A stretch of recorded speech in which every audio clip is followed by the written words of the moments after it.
Hi hello good morning అందరికీ. ఈరోజైతే నేను మామిడికాయ పప్పు అయితే చేయబోతున్నాను. సో పప్పు అయితే ఫస్ట్ నేను నానబెట్టుకున్న ఒక హాఫ్ అన్ అవర్ వరకు పప్పు అయితే మంచిగా నానాలన్నమాట. ఇక పప్పు అంతా నానిపోయింది. ఇప్పుడు మామిడికాయ పప్పుకు కావాల్సిన ఇంగ్రీడియంట్స్ ఇందులో ఏమేమి వేసుకుంటానో చూద్దాం. ఇప్పుడు పప్పులో పచ్చిమిర్చి ఒక 7-8 పచ్చిమిర్చి, ఒక మామిడికాయ మొత్తం తీసుకున్నా నేను. సో ఇప్పుడు ఇవి రెండు కూడా ఇందులో వేసేయాలి. పచ్చిమిర్చి ఎక్కువ ఉంటేనే బాగుంటుంది. కొంచెం కారం కూడా వేద్దాము. సో ఇప్పుడు ఇవన్నీ కూడా ఈ పప్పులో వేసేద్దాం. కొంచెం పసుపు, ఒక్కసారి కలుపుకొని మూత పెట్టేసుకొని విజిల్స్ ఇప్పిద్దాం. ఇప్పుడు ఇట్లా కలుపుకున్నాం కదా, ఇప్పుడు మూత పెట్టేద్దాం.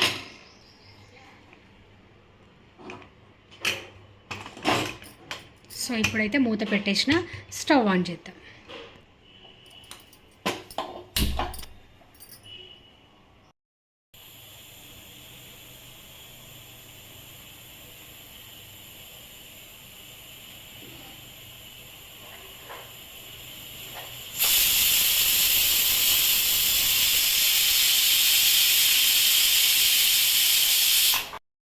ఇప్పుడైతే ఇంకా మూత తీసి చూద్దాము.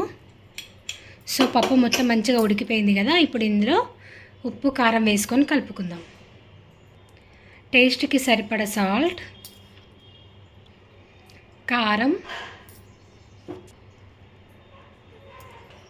ఇప్పుడు కొంచెం వాటర్ వేసుకుందాం. ఒక చిన్న టీ గ్లాసు ఇందులో కొంచెం వాటర్ వేసుకొని కలుపుకుందాం. పప్పు అయితే మంచిగా మెత్తగా ఉడికిపోయిందన్నమాట.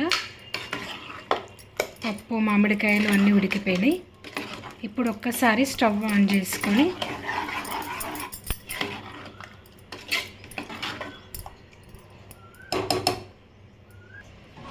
ఇప్పుడు పప్పుని గిన్నెలోకి తీసుకుందాం. సో ఇప్పుడు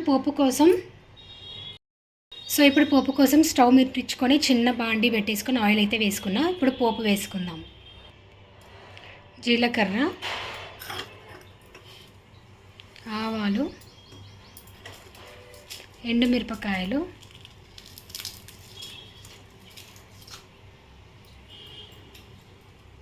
ఇవి కొంచెం వేగాలి. వేగిన తర్వాత ఇంగువ. ఇప్పుడు ఇందులో కరివేపాకు వేసుకుందాం.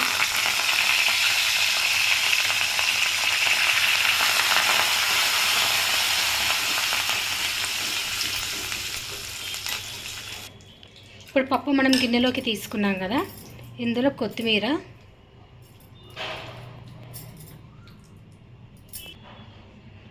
ఈ పోపు వేసేసుకుందాం.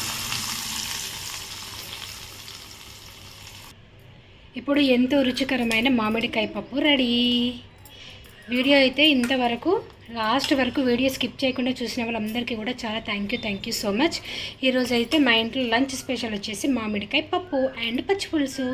సో ఇది అనమాట. పచ్చిపులుసు రెసిపీ కూడా నేను ఇంతకుముందు చేసి చూపించాను. సో ఇప్పుడైతే నేను ఓన్లీ పప్పు వీడియో పెడుతున్నా. ప్లీజ్ వీడియో అయితే స్కిప్ చేయకుండా చూసి సపోర్ట్ చేయండి. Thank you. పప్పు అయితే కలర్ఫుల్గా ఉంది కదా. సో రేవంత్కి అయితే చాలా ఇష్టం పప్పు. సో ఇప్పుడైతే ఇంకా రేవంత్కి ఫుడ్ పెట్టేద్దాం. ఓకేనా? Bye bye.